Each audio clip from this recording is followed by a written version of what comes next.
I am announcing today that we are ordering a mandatory evacuation of the city of New Orleans starting in the morning at 8 a.m. on the West Bank.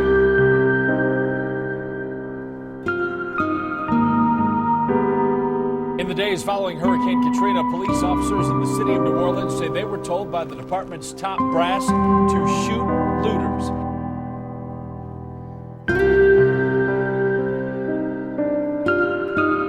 Now, I must tell you, this is the mother of all storms.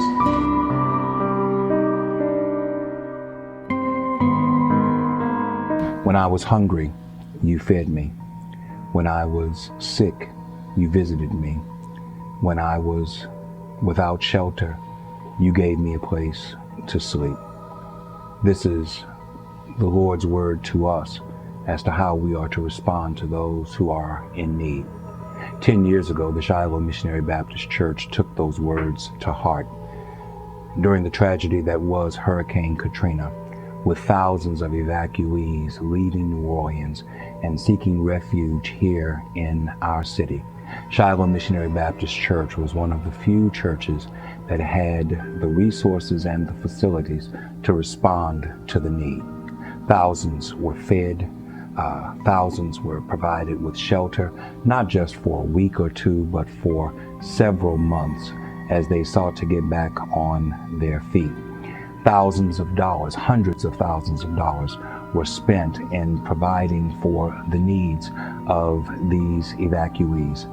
Shiloh stepped up, and 10 years later, we want to commemorate and remember how this church played an integral part in touching the lives in a relevant, meaningful, and purposeful way during their time of need.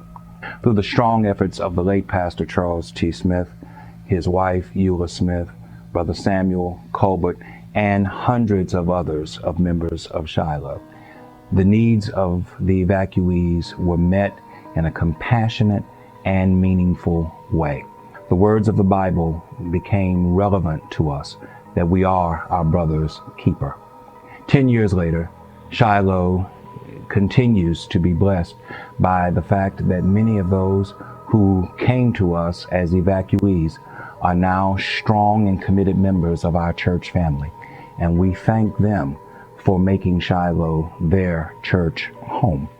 To those who gave leadership, to those who served, to those who consistently gave of their time, of their talent, and of their treasure, we thank you for making the gospel real and for making the gospel tangible in the lives of people.